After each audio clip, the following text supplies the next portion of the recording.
Bismillahirrahmanirrahim. Assalamualaikum warahmatullahi wabarakatuh. Waalaikumsalam warahmatullahi wabarakatuh. Alhamdulillahi wa kafa. Wassalatu wassalamu ala rasulihil mustafa wa ala alihi wa ashabihi ala ahli sidqi wal wafa. Asyhadu an la ilaha illallah wahdahu la syarika lah, al-malikul haqqul mubin. وأشهد أن محمدا عبده ورسوله صادق الوعد الأمين. اللهم صل وسلم وبارك على نبينا وقدوتنا وقرة أعيننا محمد صلى الله عليه وسلم وعلى آله وأصحابه ومن تبعهم بإحسان إلى يوم الدين. اللهم إنا نعوذ بك من علم لا ينفع ومن قلب لا يخشع ومن نفس لا تشبع ومن دعوة لا يستجاب لها. قال الله تعالى في كتابه الكريم: أعوذ بالله من الشيطان الرجيم، يرفع الله الذين آمنوا منكم والذين أوتوا العلم درجات. Bapak Ibu yang saya hormati semuanya, semoga yang hadir di sini senantiasa Allah Subhanahu wa taala berikan istiqomah, husnul khotimah, dan senantiasa keluarganya dijaga oleh Allah Subhanahu wa taala. Alhamdulillah, di pagi hari ini kula saged silaturahim kepada Bapak Ibu semuanya. Pengajian tadi saya datang jam 6:30. Saya agak awal memulainya karena apa? Karena nanti 7:30 lebih itu saya harus meluncur ke Balai Kota Yogyakarta untuk menjadi Dewan Hakim STQ Jogja. Seleksi Dewan Jogja sekarang STQ-nya jamaah. Jadi saya hanya bisa 45-an menit itu maksimal. Saya akan jelaskan dengan cara seksama dalam tempo yang sesingkat-singkatnya. Jakarta 17 Agustus 45 Soekarno-Hatta. Insyaallah kapan-kapan bisa agak lama atau beriki, tapi memang jam 8 itu ada pelantikan Dewan Juri. Dipanggil nami kula mboten enten ini. Ternyata penampakan yang muncul. Bapak Ibu yang dirahmati Allah, pagi hari ini ngaji kita agak serius sedikit dan saya bawa kitab. Kitab ini Umdatul Ahkam, kumpulan hadis-hadis tentang ibadah atau hukum-hukum Islam. Kitab ini sudah kita pelajari dulu sewaktu di PUTM, Pendidikan Ulama Tarjih Muhammadiyah, meskipun tidak khatam. Tapi saya juga ngajar kitab niki teng beberapa masjid jamaah niki insyaallah sampai khatam. Dan saya diminta untuk ngisi ibadah. Sebenarnya saya ada slide, tapi tidak bawa laptop mungkin macam itu. Ini lebih ringkas insyaallah. Karena permasalahan ini adalah permasalahan yang agak serius jamaah. Jadi saya bawakan rujukannya langsung. Saya bacakan satu hadis saja jamaah. Satu hadis tentang berkenaan dengan transfer pahala. Nanti akan merujuk ke sana permasalahannya. Saya bacakan terlebih dulu. An Abdillah bin Abbas, dari Abdullah bin Abbas radhiyallahu anhuma, semoga Allah meridhai keduanya. Qala, ia berkata, marran nabiyyu sallallahu alaihi wasallam biqabraini. Nabi sallallahu alaihi wasallam pernah melewati dua kuburan. Faqala, kemudian beliau bersabda, innahuma la yu'adzabani, sesungguhnya keduanya itu sungguh sedang diazab. Wa ma yu'adzabani fi kabirin, dan keduanya diazab bukan karena sesuatu yang besar, sesuatu yang sepele sebenarnya. Amma ahaduhuma, adapun salah seorang di antara keduanya, fakana la yastadiru minal bauli, salah satu tidak berhati-hati di dalam kencingnya. Artinya nek kencing tur. Biasanya bapak napa ibu nih? Gak mungkin ibu, walaupun apal nih bapak-bapak nih. Biasanya nek teng jalan tur niku bapak, Wah, Bapak jujur mawon Pak ini. Nah, masalahnya Karena nggak mungkin ibu-ibu tur, nggak mungkin yang jalan. Nyiprat dulu. Saya lanjutkan. Amma ahaduhuma fakana la yastajiru minal baul. Salah satu dari keduanya tidak berhati-hati di dalam kencing, nek kencing tidak cebok atau nyiprat. Nyiprat-nyiprat nih badane sehingga sholatnya pun tidak sah karena terkena najis. Wa ammal akharu, adapun yang lain fakana yamshi bin namimah, yang lain itu melakukan adu domba. Jadi wedhus niku didu.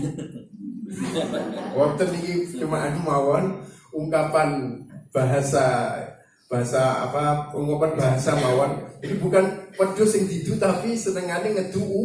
Oh jamaah, dia adu domba. Cerita kepada A seperti ini, tapi kepada B sesuatu yang beda. Akhirnya padu antara A dengan B. Yang seperti ini sesuatu yang sebenarnya gampang untuk ditinggalkan, tidak susah. Cukup dia tidak adu. Fa'akhadha jaridatan, maka Nabi SAW beliau mengambil pelepah kurma, rotobatan yang basah. Pelepah kurma masih basah. Fasyaqqa nisfaini, beliau membelah pelepah kurma menjadi dua bagian. Pelepah kurma itu tulang daun yang terbesar. Kemudian dibelah menjadi dua, ditancapkan faghurza fi kulli qabrin wahidatan. Ditancapkan di setiap kuburan satu. Tes. Tapi tengah hadisnya buatan tes jemaah. Kalau sampai dhewe ini. Pokoknya ditancapkan. Faqalu, para sahabat kemudian bertanya, ya Rasulullah, wahai Rasulullah, lima fa'alta hadza? Kenapa engkau melakukan ini? Qala la'allahu yukhaffifu anhuma ma lam yaibasa. Semoga kedua pelepah kurma ini bisa meringankan siksa keduanya selama belum kering. Nah, atas hadis ini jamaah yang dirahmati Allah, nanti melebar kepada amalan orang yang hidup diberikan kepada orang yang mati, apakah bermanfaat atau tidak. Saya jelaskan hadis ini terlebih dulu sebelum melebar jamaah. Dan atas hadis ini kemudian ada tradisi di masyarakat itu tabur bunga. Muhammadiyah melakukan tabur bunga bukan? Kalau tabur bunga dilakukan oleh Muhammadiyah berarti Muhammad NU. Muhammad NU. Karena sekarang khawatir disebut Wahabi, melu-melu tahlilan. Sekarang khawatir disebut Wahabi, akhirnya melu-melu ya yasinan. Maka Muhammadiyah sing yasinan, tahlilan malam Jumat. Wong mati niku jenenge Muhammadinu. Tidak konsisten di dalam bermuhammadiyah. Bermuhammadiyah keputusannya jelas. Yang seperti itu tidak ada tuntunannya. Tapi Muhammadiyah tidak memaksakan. Silahkan kalau ingin melakukan. Marun Nabi sallallahu alaihi wasallam wa ma'ahu ba'du ashabihi bi qubraini. Nabi itu pernah melewati kuburan dengan para sahabatnya. Allah Subhanahu wa taala menyingkap dua kuburan ini, diperlihatkan kepada beliau sallallahu alaihi wasallam sedang diadab. Sekarang lagi viral, beberapa orang itu ikut-ikutan bermukasyafah, ditampakkan oleh Allah bahasa widodari, macam-macam, bahasa semut. Ya ashkoli gufron apa-apa. Ya aneh jamaah. Semakin aneh, semakin banyak pengikutnya. Kajian-kajian yang lurus, yang ada rujukan yang jelas, sepi, la yamutu wa la yahya. Sepi, penuh tapi penuh udara. Penuh udara. Maka Nabi Sallallahu Alaihi Wasallam ketika dibukakan oleh Allah Subhanahu Wa Taala kejadian keduanya sedang diadab, beliau mengambillah pelepah kurma, kemudian ditancapkan, dibelah menjadi dua.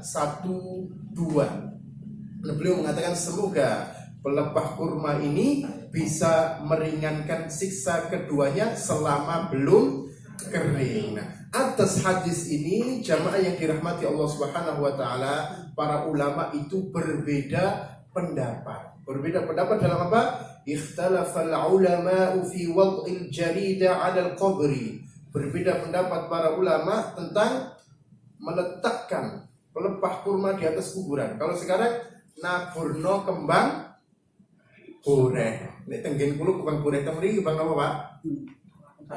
Setaman. Mboten kembang anggrek to? Kelarangan. Kembang anggrek kelarangan. Kembang sing murah-murah niku. Kemudian dikasih kendi juga. Kendi di atasnya, terus digerojok ben mayite ngombe. Awalnya sing digerojok ini cium mendem nih. Orang bener kabeh wis cocok. Degan. Ya, degan ning keronggakan ini sing seger. Kalau sering degan dikasih jeruk nipis. Ikhtalafal ulama'u fi wad'il jarida 'ala al-qabri. Para ulama berbeda pendapat tentang meletakkan pelepah kurma di atas kuburan.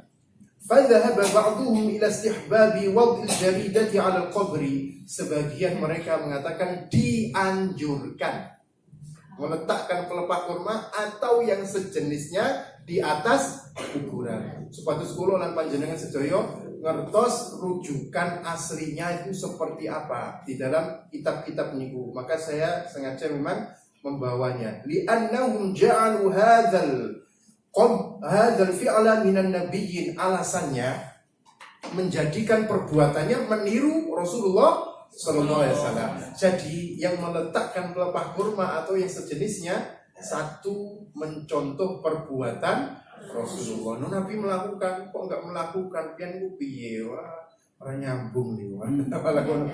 Dan perbuatan Nabi itu tasyri'an aman, pensyariatan yang umum, bisa dilakukan oleh siapapun. Ini alasan yang pertama.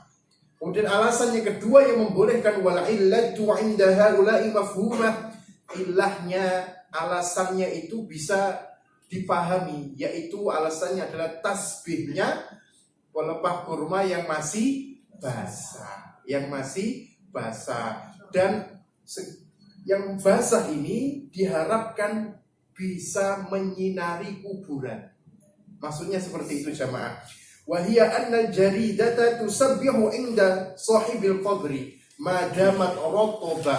Yang basah ini selama masih basah bisa bertasbih menyinari kuburan niku. Ini alasan katanya masuk akal sebenarnya. Nah, jenengan setuju napa mboten? Setuju. Sebelum saya jelaskan lagi, setuju napa mboten? Supaya tidak ada dusta di antara kita.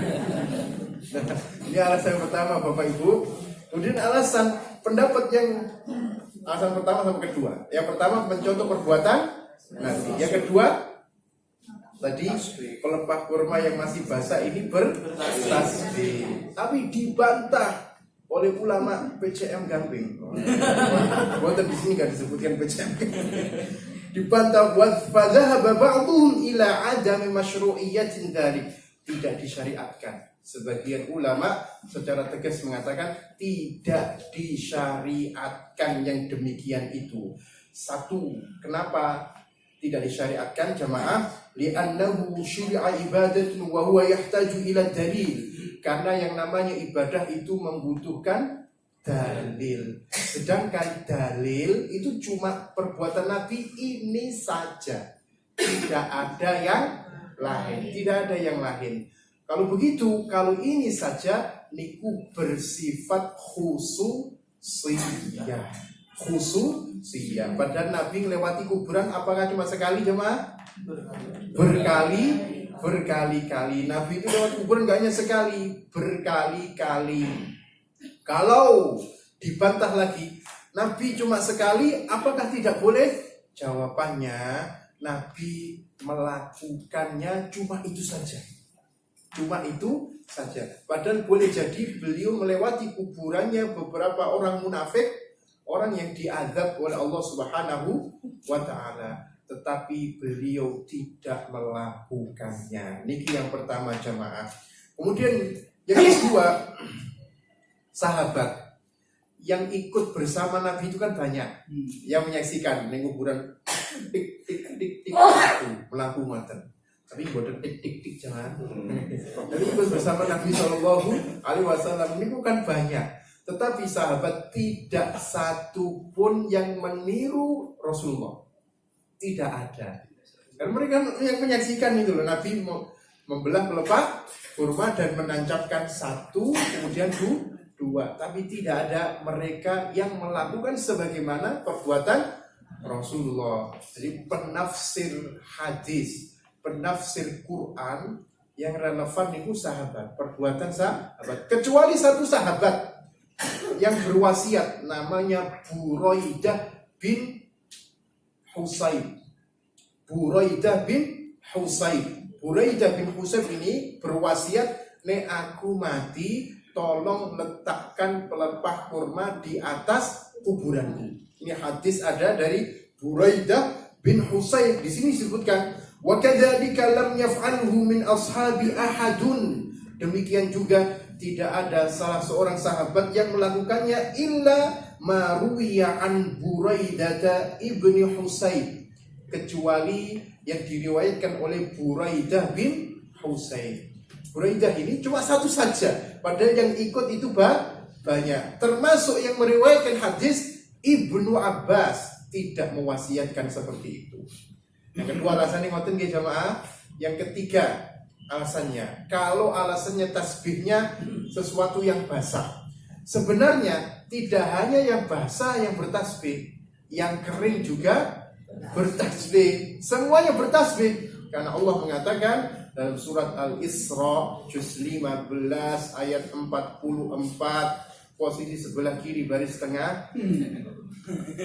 Dan kalau sakit sak benar, koyo Ustaz Andi kalau sakit, tapi kalau betul kemenyek. Karena orang yang hafal Quran itu bisa jamaah. Sebelah kiri juznya juz 15. Tusabbihu lahus samawati sab'u wal ardu wa man fihin wa in min syai'in illa yusabbihu bihamdihi walakin la tafqahuna tasbihahum. Segala sesuatu itu bertasbih kepada Allah. Walakin la tafqahuna tasbihahum. Kalian tidak mengerti tasbihnya. Dan ayat tentang sabbaha lillahi ma fis samawati kathah napa mboten? Kathah sangat di Quran. Itu artinya semuanya bertasbih. Di dalam surat As-Saff, sabbaha lillahi ma fis samawati wa ma fil ardi wa huwal azizul hakim.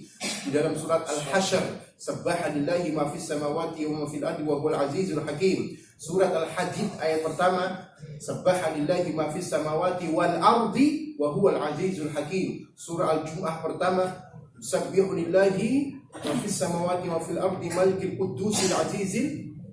Nah itu semuanya jamaah bertasbih kepada Allah Subhanahu wa taala, tapi kita tidak mengerti tasbihnya. Makanya ada penelitian seorang profesor dari Amerika, jenenge Profesor William Brown. Dia meneliti daun dengan alat canggih jenenge oskiloskop. Meneliti, ternyata ditangkap teng monitor getar nih, getarane diperlambat. Ternyata tulisannya Allah. Dibawalah penelitian itu di Universitas Amerika, bingung. Profesor-profesor itu bingung, itu maksudnya piye? Kok tulisannya Allah ora iso menjelaskan, tidak bisa dia. Dibawalah di negeri Eropa, nggak ada yang bisa menjelaskan. Terakhir teng Inggris, Britania Raya, ada seorang profesor Muslim dari India, jenenge Tuan Takur, boten Tuan Takur. Kalau tambahin dewe, boten ora jelasno jenenge sapa. Sing jenenge profesor Muslim, boten Tuan Takur napa Kumar napa, boten Syahrukan. Ternyata profesor ini mengatakan ini sebenarnya sudah ada di Quran, kitab suci. Saya biasa saja, kamu itu biasa saja. Bukakan surat Al-Isra 44, tusabbihu lahu, bertasbih kepada Allah, man fis samawati wal ardh, semuanya yang ada di langit dan di bumi. Wa in min syai'in illa yusabbihu bihamdihi, segala sesuatu itu bertasbih kepadanya, walakin la tafqahuna tasbihahum, kalian enggak ngerti tasbihnya. Setelah dijelaskan ngoten Bapak Ibu, dia masuk Islam. Dia masuk Islam. Makanya ada seorang profesor juga dari Jepang namanya Masaru Emoto. Masaru Emoto. Dia neliti air, the power of water. Air ini diamati dengan mikroskop yang canggih ketika dicaci maki. Misalkan dicaci maki kata-kata yang nggak bagus, gaduh-gaduh. Bakso, soto misalkan gitu jemaah. Sering buatan soto, bakso dan ini jelek banget. Airnya ini jadi elek banget.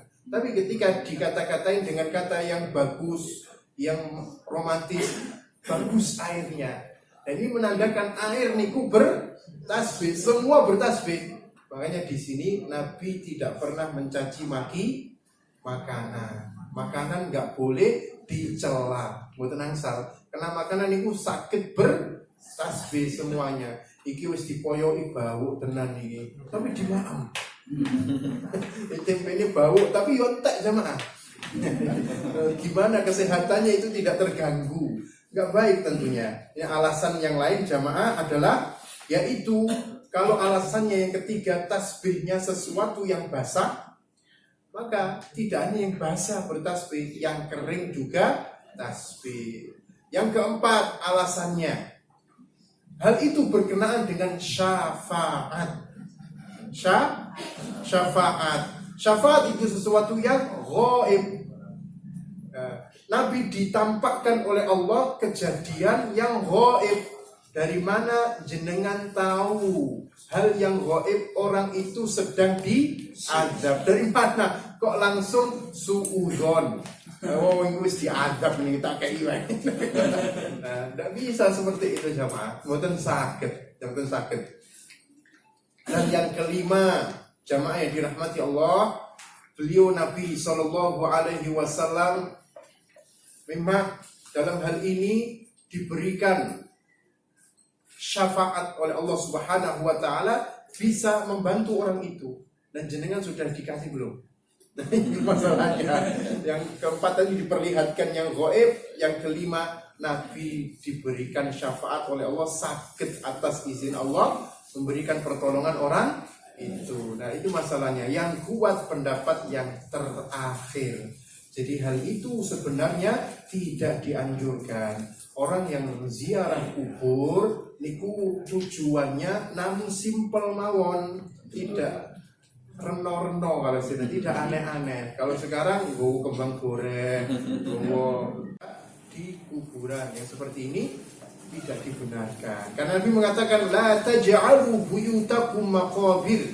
Janganlah kalian jadikan rumah kalian itu sebagai kuburan.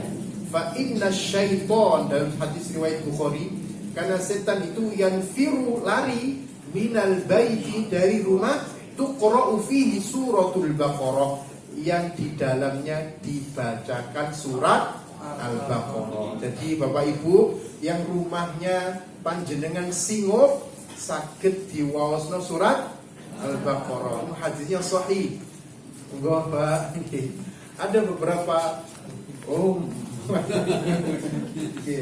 dan sponsor dulu, sponsor. Ini terus. Nggih, nanti sore. Kalau tak delok mawon sik.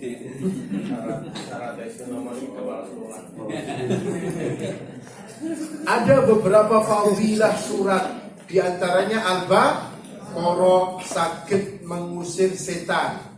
Nah, surah Al-Baqarah juga nek diwacakno teng masjid pas sholat taraweh, selain bisa ngusir setan, bisa ngusir jamaah. Orang percaya jenengan wacana pas sholat taraweh sak jus. Kapok tarawehnya masjid agung gamping. Surat Al-Kahfi bisa menghindari 2 Jumat, bisa menjadi tameng yang menghindarkan dari fitnah Dajjal. Surat Al-Mu'awwidhatani, Al-Falaq dan An-Nas niku saged Bapak Ibu menjadi pelindung jenengan dari santet, pelet, sihir dan lain sebagainya. Setan dan bulit demit radoyan grandong ranyolong. Kemudian yang keempat, banyak fadilah-fadilah surat niku. Nah, itu menunjukkan bahwa aslinya kuburan itu bukan tempat untuk membaca Al-Quran. Karena Nabi mengatakan la taj'alu buyutakum maqabir. Janganlah kalian jadikan rumah kalian seperti kuburan. Enggak ono maca Quran, enggak ono salat dan sebagainya. Salat yang boleh di kuburan itu namun salat jenazah mawon. Karena salat jenazah itu tidak ada rukuk, tidak ada sujudnya. Fa inna syaitan yanfiru minal baiti tuqra'u fihi suratul Baqarah. Setan itu lari yang di rumah dibacakan surat Al-Baqarah. Nah, ziarah kubur juga di dalamnya namun kirim doa jamaah, mengucapkan salam kepada penghuni kubur dan mengingat kematian. Namun niku tujuan orang itu ziarah kubur. Tidak ada ngalap berkah, gornorno, gedang goreng dan sebagainya. Boten enten jamaah. Nah, Bapak Ibu yang dirahmati Allah Subhanahu wa taala. Sehingga dari hadis ini ada beberapa pelajaran yang bisa kita ambil. Yang pertama adalah itsbatu adzabil qabri kama ishtaharat bihi al-akhbar wa huwa madhhabu aktsari ummah. Tetapnya azab kubur itu ada. Azab kubur itu ada berdasarkan hadis niki. Karena ada sebagian kelompok yang mengingkari azab kubur seperti Mu'tazilah dan yang sepaham dengannya. Alasannya orang yang jasadnya hancur, buktinya kalau azab kubur ada bagaimana diazabnya jemaah. Nah, azab kubur itu hal yang gaib, tidak bisa dikiaskan dengan hal yang jasad yang analogi seperti itu boten saged. Contohnya orang yang tidur sampingnya temannya itu mimpi apa, kira-kira kita tahu tidak jemaah? Tidak tahu. Orang tidurnya nggak tahu loh. Dia sedang mimpi maem, masuk tengkleng. Setelah mimpi dikejar-kejar gendruwo, ngerti lah. Gendruwo itu boten enten jemaah. Boten enten niku namung jin makhluk ya. Berarti azab kubur itu ada. Di Quran juga Allah sebutkan surat An-naru yu'raduna 'alaiha ghuduwwan wa 'ashiyya. Neraka itu ditampakkan kepada Fir'aun pada waktu pagi dan petang. Pada waktu pagi dan petang menunjukkan Fir'aun itu diazab. Fir'aun itu diazab. Padahal Fir'aun dikuburkan boten? Boten dikuburkan. Fir'aun di mana? Dikremasi nih. Boten dikremasi, dibalsem dan piramid. Boten dikuburkan tapi diazab Fir'aun itu. Karena azab kubur itu yang diazab adalah ruhnya bukan jasadnya. Nek teng donya kaidahnya ngeten jamaah. Teng donya yang merasakan sakit jasad kita. Kalau ada sesuatu yang kita jatuh atau keiris besok, jasad yang merasakan, ruh tidak merasakan. Tapi kalau di kuburan dibalik oleh Allah, ruh yang merasakan sakit. Nanti kalau sudah dibangkitkan di nerakanya Allah, dua-duanya, jasad plus ruh. Maka azab yang paling hina, yang paling menyakitkan, dia azab neraka. Karena dua-duanya merasakan sakit. Jasad dan ruh dikembalikan oleh Allah Subhanahu wa ta'ala. Yang kedua, pelajaran kedua, adamul istibra'i minan najasat sababun fi hadzal azab fal wajibul istibra' minha. Tidak berhati-hati dari najis menjadi sebab azab kubur. Padahal ini sesuatu yang sepele sebenarnya, bisa dihindari. Cukup ganti baju, cukup dicuci, selesai. Tapi dia membuat gampang ke ngoten. Ada orang yang nyusah ke juga, susah nih nenggone kamar mandi gak barbar. Khawatir apa najis. Ini was-was yang seperti ini. Sehingga kencing itu bisa setengah jam. Kencing itu setengah jam. Ini nggak benar juga yang seperti ini. Islam itu mudah. Kita itu di kamar mandi nggak boleh lama-lama juga, ibu-ibu. Biasanya bapak-bapak kenapa ibu-ibu? Lagi ibu-ibu gantian Pak ya. Dia ubah-ubah untuk ubah-ubah. Yang ketiga, tahrimun namimah bainan nas wa annaha min asbabi adzabil qabri. Haramnya adu domba di antara manusia dan ini menjadi penyebab azab kubur. Penyebab azab kubur adu domba. Padahal adu domba itu gampang sekali dihindari. Cukup jangan menceritakan hal-hal yang bisa mengadu antara si A dengan si B. Selesai. Bahkan bohong untuk mendamaikan saudara itu dibolehkan di dalam Islam. Bohong yang dibolehkan ada 3, diantaranya bohong ketika peperangan boleh, peperangan boleh, ya kan? Wong Islam itu rambutnya podo putih, nih putih. Pas perang itu disemir Pak, tapi semire ampun ireng, landok coklat, wah ini keren, nom gaul, masya Allah, boleh dalam itu. Kemudian yang kedua, bohongnya suami kepada istri, tapi buatan selingkuh loh Pak. Oh, bahaya nih bohong selingkuh. Bohong untuk meromantiskan rumah tangga itu dibolehkan. Kan ibu-ibu masak terus asin, masya Allah bu, sedep tenan masakan jenengan diempet nih. Gaber diempet sedep tenan. Masuk nih Pak, coba Pak tak icipi, ternyata dilepet. Nah ini bapak pengen nyenengke adine ibune angsa. Yang ketiga, bohong yang dibolehkan mendamaikan saudara. Si A dengan si B musuhan, suwi sampai tahunan. Dia cerita kepada si A, si B, si A itu kangen jenengan. Yang cerita kepada si A, si A, B itu kangen kepada jenengan, pengen ngejak madang bareng cerita kok biyen, saya gitu jamaah. Terus ngadep kepada si B, si A itu kangen karo jenengan. Terus akhirnya apian, niku boleh. Padahal nggak pernah ngomong apa-apa. Boleh bohong untuk mendamaikan saudara. Nah ini malah tidak mendamaikan tapi ngadu.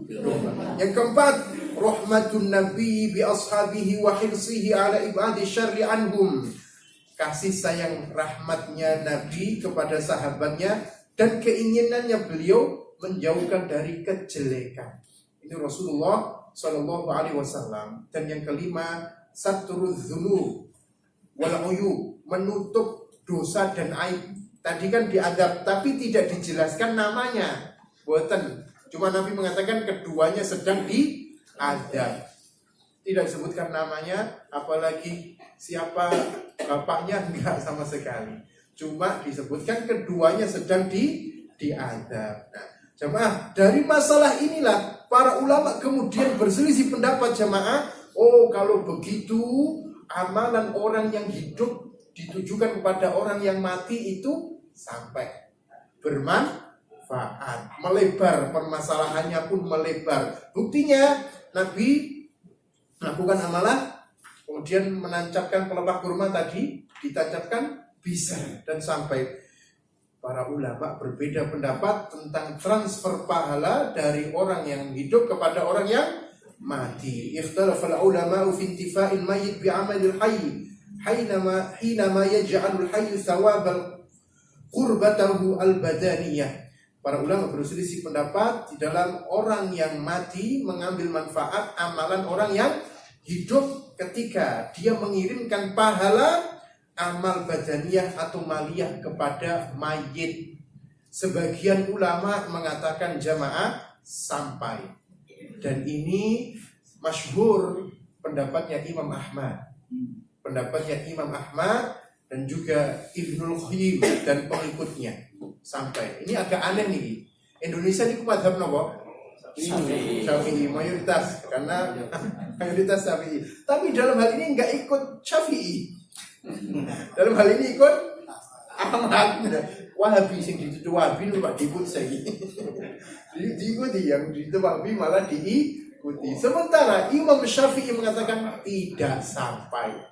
Dan itu masyhur pendapatnya Imam Syafi'i ini, boten sampai kecuali berdasarkan dalil dan nas. Kalau sampai. Ibnu Katsir ketika menafsirkan surat An-Najm ayat 38, 39, 40, 41, posisi sebelah kiri baris agak bawah jamaah. Alla taziru waziratu wizra ukhra. Seseorang tidak memikul dosa orang lain. Wa allaisa lil insani illa ma sa'a. Dan seseorang tidak mendapatkan kecuali yang dia usahakan. Wa anna sa'yahu sawfa yura. Dan sesungguhnya usahanya akan diperlihatkan nanti. Tsumma yujzahul jazaa'al awfa. Dan dia akan dibalas dengan balasan yang sempurna. Ibnu Katsir, bisa dicek nanti di tafsir Ibnu Katsir, beliau mengatakan ini menunjukkan bahwa seseorang itu tidak mendapatkan asalnya transfer dari orang lain. Kaidahnya asal seperti itu jamaah. Seseorang tidak bisa memberi manfaat kepada orang lain kecuali yang dijelaskan di dalam nas Quran atau sunnah. Kalau dijelaskan sampai, maka sampai. Pada asalnya tidak sampai. Dan ini juga yang diputuskan Majelis Tarjih Muhammadiyah. Bisa dibuka di tanya jawab jilid keempat. Itu sudah disebutkan. Dan juga bisa dibaca di fatwa Majelis Tarjih. Yang sampai ada beberapa jamaah. Yang sampai, asalnya nggak sampai, tapi ada yang sampai dengan catatan beberapa. Satu, haji atau umroh itu sampai karena ada dalil yang menyebutkan sampai. Hadis dari Ibnu Abbas, kemudian hadis dari Sinan, seorang sahabiah, istrinya Sinan bin Juhanah, Sinan bin Salamah al-Juhani. Sinan bin Salamah al-Juhani ini meminta untuk ditanyakan tentang ibunya yang meninggal dunia belum sempat berhaji. Apakah bisa ia menghajikan ibunya? Nabi menjawab dengan bahasa analogi. Bagaimana kalau ibunya punya hutang? Dia membayar hutangnya bisa atau tidak? Bermanfaat atau tidak? Ya, iya ya Rasulullah, tentu haji, silakan dia berhaji, menghajikan untuk ibunya. Itu dijawab Nabi dan hadisnya sahih. Dalam hadis riwayat Bukhari Muslim juga sampai haji anaknya kepada orang tua. Yang pertama haji niku sampai jamaah. Kemudian apa lagi? Puasa. Orang tuanya punya hutang puasa. Kemudian dia memuasakan orang tuanya ini. Yang dimaksud hutang puasa ini ngeten jamaah, jangan salah paham. Puasa Ramadan dia sakit dan tidak puasa 15 hari, 15 hari sakit. Terus setelah Ramadan Syawal dia sembuh.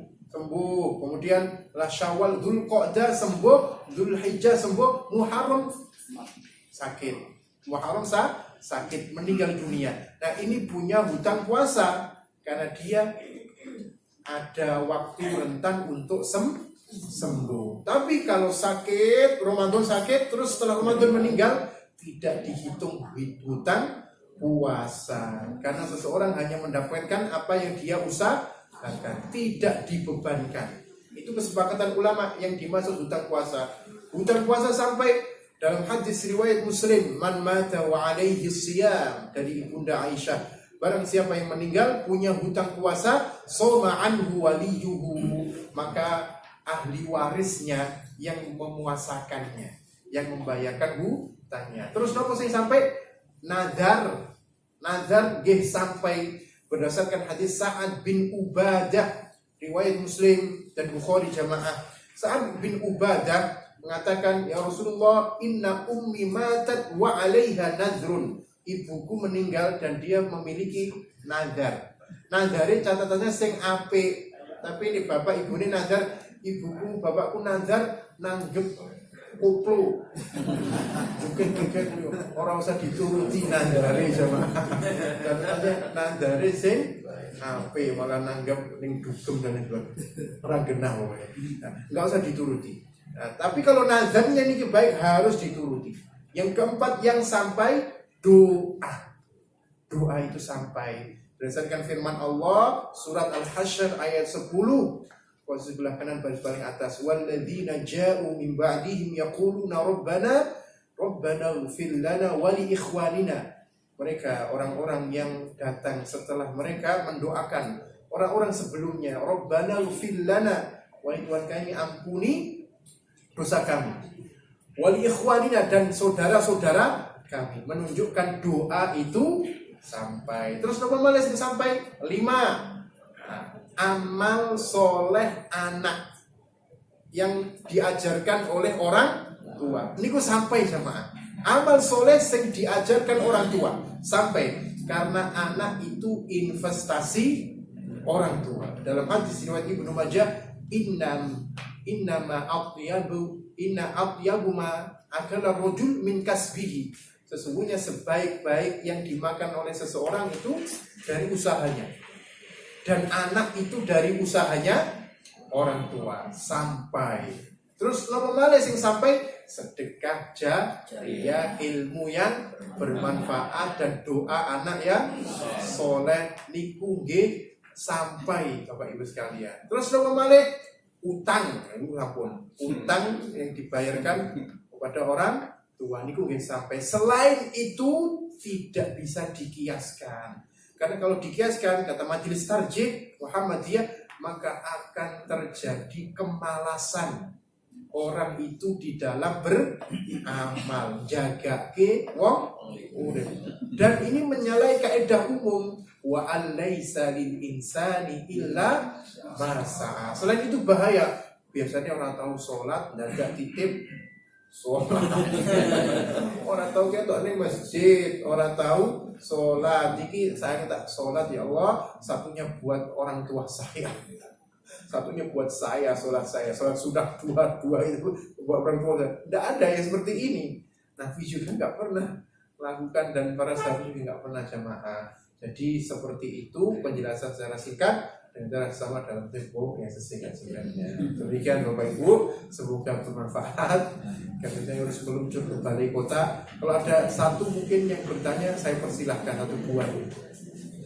Silakan Ibu.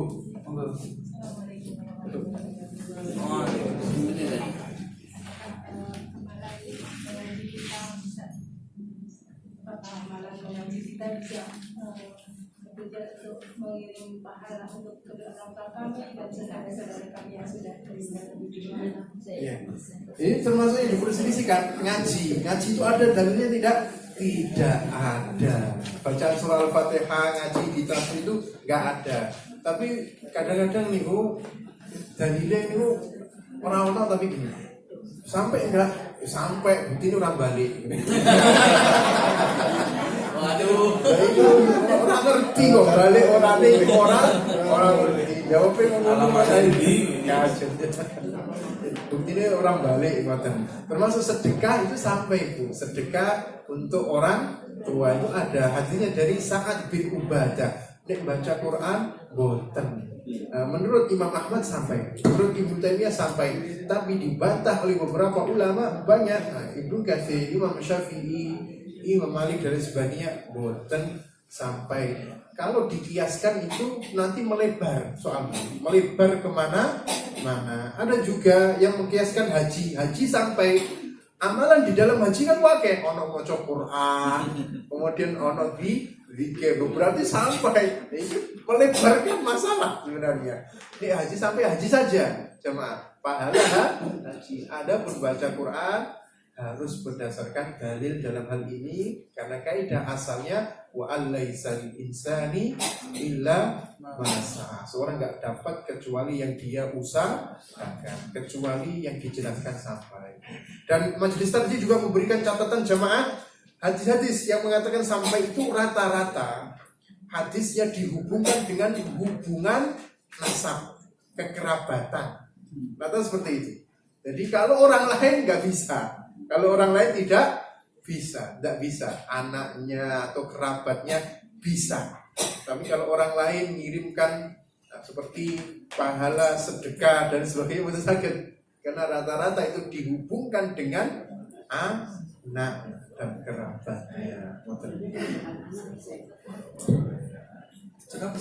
Satu lagi. Oh, satu lagi gini.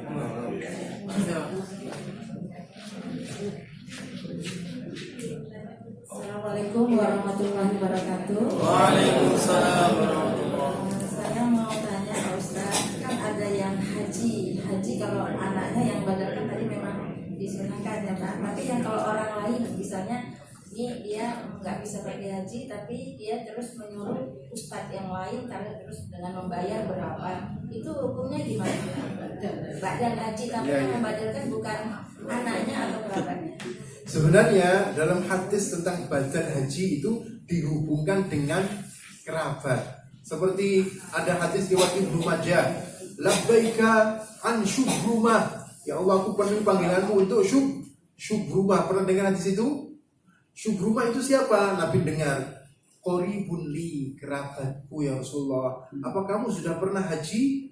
Belum. Kamu haji dulu, kemudian haji lagi untuk syubrumah. Yang afdol dalam hal ini anaknya yang menghajikan atau kerabatnya, karena dalam hadis itu dihubungkan dengan anak dan kerabat. Adapun orang lain dalam hal ini harus mendasarkan kepada dalil-dalil yang sahih. Badal haji sekarang dijadikan bisnis, Pak.